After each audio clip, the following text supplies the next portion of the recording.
White sand national park দক্ষিণ new মেক্সিকোর বুকে অবস্থিত।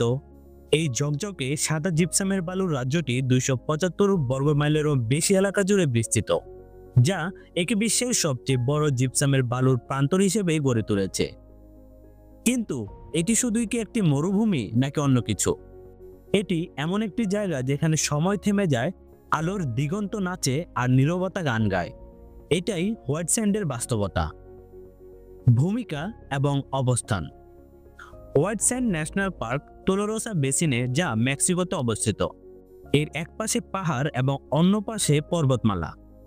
আলামো গোর্ডো শহর থেকে কিছু দূরেই অবস্থিত এটি। আগে এটি ছিল একটি ন্যাশনাল মনুমেন্ট। 2019 সালে এটি ন্যাশনাল পার্ক হিসেবে স্বীকৃতি পায়। এটি যুক্তরাষ্ট্রের 62তম জাতীয় উদ্যান। তাহলে প্রশ্ন, এটি কেন অন্যান্য সব জায়গাগুলো থেকে আলাদা? বেশিরভাগ মরুভূমি তৈরি হয় কোয়ার্টজ বালু দিয়ে, কিন্তু হোয়াইট স্যান্ড তৈরি হয় জিপসাম দিয়ে, যা একটি নরম সাদা রঙের খনিজ পদার্থ এবং যা সাধারণ বালুতেই পরিণত হয়, কারণ এটি পানিতে দ্রবণীয়।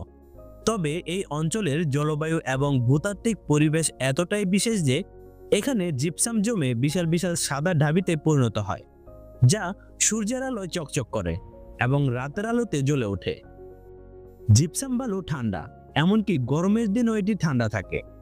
সূর্যরশ্মি এতটাই প্রতিফলিত হয় যে বালুতে হাঁটলেও পা পুড়ে না। এক কথায় বলতে গেলে এটি একটি প্রাকৃতিক বিস্ময়।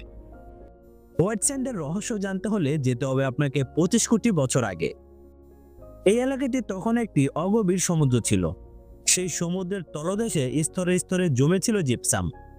বরফের যুগে এখানে একটি বিশাল লেক তৈরি হয়েছিল। আবহাওয়ার পরিবর্তনের ফলে লেক শুকিয়ে যায় এবং রেখে যায় জিপসামের আস্তরণ। সময়ের পরিবর্তনের মাধ্যমে এগুলো আজকে হয়ে দাঁড়ায় জিপসামের বালু। বালুর মধ্যে প্রাণ, উদ্ভিদ এবং প্রাণীকুল। মনে হতে পারে মরুভূমি মানে নির্জনতা, কিন্তু এখানে প্রাণের ছোঁয়া স্পষ্ট। 800-এরও বেশি প্রজাতির প্রাণী এখানে বসবাস করে, যার মধ্যে রয়েছে সাদা রঙের বিরল গিরগিটি, কীটপতঙ্গ এবং স্তন্যপায়ী প্রাণী।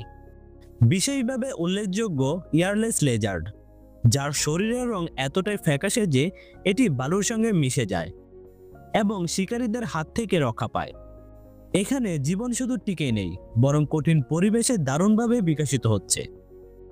এখানে ঘুরতে গিয়ে আপনি নানা ধরনের অ্যাক্টিভিটিসই করতে পারেন। চাইলে স্যান্ড স্লেডিং করতে পারেন এবং হাইকিং করতে পারেন, যেখানে আপনি সাদা বালুর বুকে অনেক দূর পর্যন্ত হেঁটে যেতে পারেন। আপনি যদি ফটোগ্রাফি পছন্দ করে থাকেন তাহলে এখানে অনেক সুন্দর সুন্দর ছবি তুলতে পারেন। এখানে এক এক সময় বালুর রং পরিবর্তন হয়, সোনালী ভোর থেকে রক্তিম সন্ধ্যা। এক এক সময় এক এক ধরনের আবহাওয়া আপনি এখানে দেখতে পারেন। তাই ফটোগ্রাফির শখ থাকলে আপনি তাও এখানে পূরণ করতে পারেন। কম আলো এবং বায়ু দূষণের কারণে এখানে রাতের আকাশ অনেকটাই পরিষ্কার থাকে, যা অনেকটাই ক্যানভাসের মতো দেখায়, যেখানে রাতের অন্ধকারে আকাশে কোটি কোটি তারার খেলা দেখা যায়। হোয়াইট স্যান্ড শুধুমাত্র যে চোখের জন্যই নয়, বিজ্ঞানীদের জন্য একটি খনি। সম্প্রতি এখানকার বালুর নিচে 20,000 বছরের পুরনো মানব পদচিহ্ন পাওয়া গিয়েছে, যা উত্তর আমেরিকার এখন পর্যন্ত পাওয়া প্রাচীনতম মানব চিহ্ন। এছাড়া এখানে গাছপালা, প্রাণীদের পরিবেশের সাথে অভিযোজন, এগুলো গুরুত্বপূর্ণ ভূমিকা পালন করে। এই পার্কটির পাশেই রয়েছে হোয়াইট স্যান্ড মিসাইল রেঞ্জ, যা একটি পারমাণবিক পরীক্ষা কেন্দ্র। 1945 সালে এখানেই ঘটে টিএনটি টেস্ট, যা পৃথিবীর প্রথম পারমাণবিক বিস্ফোরণ। যদিও এটি পার্কের বাইরে অবস্থিত, এই এলাকা মানব ইতিহাসের একটি অগ্নিঝরা অধ্যায়কে স্মরণ করিয়ে দেয়। তাছাড়া এখানে রয়েছে একটি মহাকাশ জাদুঘর, যেখানে গিয়ে আপনি মহাকাশ সম্পর্কে অনেক কিছু জানতে পারেন। এই পার্কে নির্মিত হয়েছে অনেক চলচ্চিত্র। এই নিখুঁত প্রাকৃতিক সৌন্দর্য বহু হলিউড সিনেমাতেও ব্যবহার করা হয়েছে, যেমন ট্রান্সফরমার, স্পেস কাউবয়, এমনকি স্টার ওয়ার্সের দৃশ্যও এখানে ধারণ করা হয়েছে। আপনি যদি এখানে ভ্রমণে যেতে চান তাহলে অবশ্যই আপনাকে বেশ কিছু জিনিস মাথায় রাখতে হবে। এই পার্কটি দেখার সেরা সময় হচ্ছে অক্টোবর থেকে এপ্রিল, যা ঠান্ডা আবহাওয়ার জন্য উপযুক্ত। এই পার্কটি খোলা থাকে সকাল 7টা থেকে সূর্যাস্ত পর্যন্ত। এখানে ঘুরতে যাওয়ার আগে অবশ্যই পানি, সানস্ক্রিন, সানগ্লাস অবশ্যই সাথে রাখুন, কারণ সূর্যের আলো সাদা বালিতে তীব্রভাবে প্রতিফলিত হয়। সর্বশেষে বলতে চাই, হোয়াইট স্যান্ড শুধুমাত্র একটি গন্তব্যই নয়, এটি একটি অনুভূতি।